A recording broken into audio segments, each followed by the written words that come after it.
que, à mon sens, les Russes n'ont aucune raison de vouloir exterminer la population civile française. Bon. Par contre, ils veulent se protéger de tout ce qui représente un danger pour eux. Et ça, c'est bien naturel. Qu'est-ce qui représente un danger pour les Russes? Eh bien, ce sont les centres qu'il y a en France qui transmettent la directive depuis le palais de l'Élysée, ou tout du moins depuis le bunker de l'Élysée, passant par ces antennes qui sont des antennes de très basse fréquence qui donnent les directives aux sous-marins qui se trouvent en mer Arctique, dans l'océan Pacifique, etc., les sous-marins français qui sont porteurs d'engins. Donc, il est évident que toutes ces bases ont été répertoriées, elles sont cartographiées, et les Russes sont capables d'envoyer un missile Kinjal à 1 mètre près dans le bunker, parce que sous chaque, si vous voulez, camp, ici, vous avez là, les plus grandes antennes qu'il y a en France sont ici, à côté de Châteauroux, au sud de Châteauroux. Vous avez 13 antennes qui peuvent envoyer des messages aux sous-marins. La plus grande fait 350 mètres de haut, plus haute que la Tour Eiffel. Il y en a d'autres, il y en a 6 autres qui font 270 mètres, d'autres qui font 240 mètres. Tout ça, c'est... Donc là, c'est pas la peine de détruire les antennes. C'est vraisemblablement, c'est plus de... Il y a quand même 2 km de diamètre. Hein. Les antennes, je suis allé les voir. Donc, par contre, ce qui est très visible de la route, c'est l'entrée du bunker. Donc là, évidemment, avec les satellites, ils savent exactement où c'est.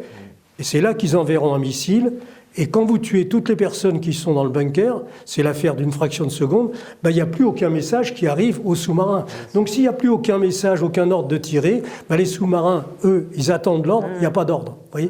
Donc là, c'est très important, dans tous ces centres-là, où il y a des possibilités d'envoyer. Bien sûr, ici, la Bretagne, alors elle est servie. Il y a l'île Longue, avec la base de nos sous-marins.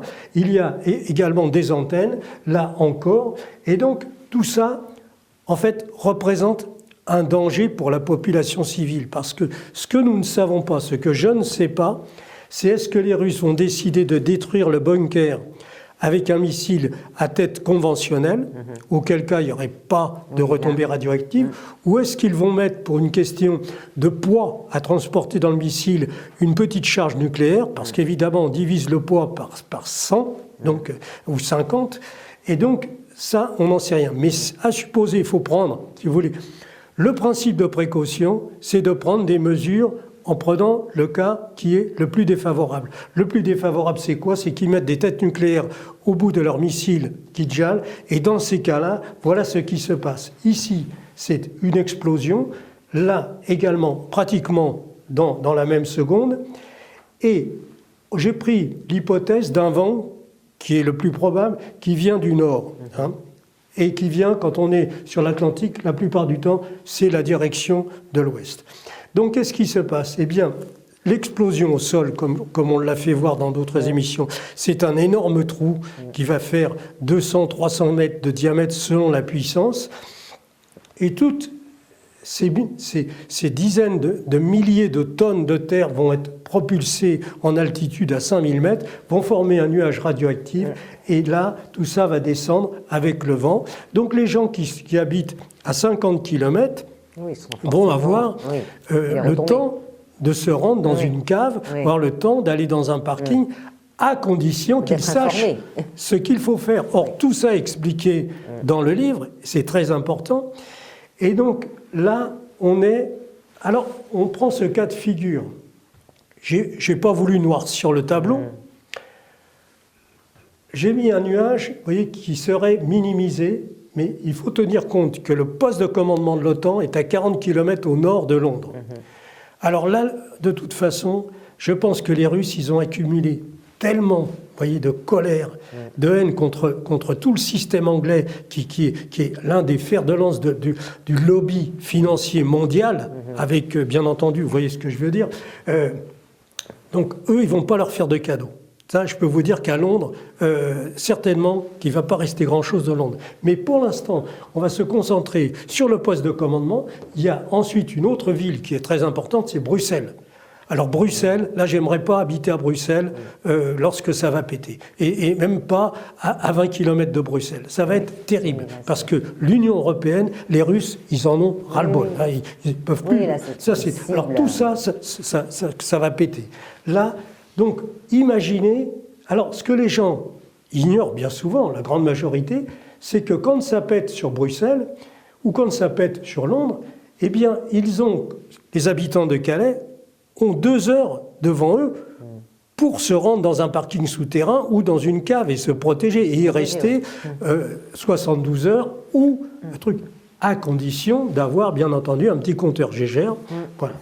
Donc voilà un petit peu le tableau. Ça, c'est un tableau à minima. Comme les gens ignorent tout, eh bien, la plupart des temps, ils seront dehors. Ceux qui travaillent dans les champs seront dans les tracteurs. Ceux qui sont sur la route resteront dans leur voiture. Et donc là, on va avoir des gens qui vont subir 300, 700, 1000 rades accumulés.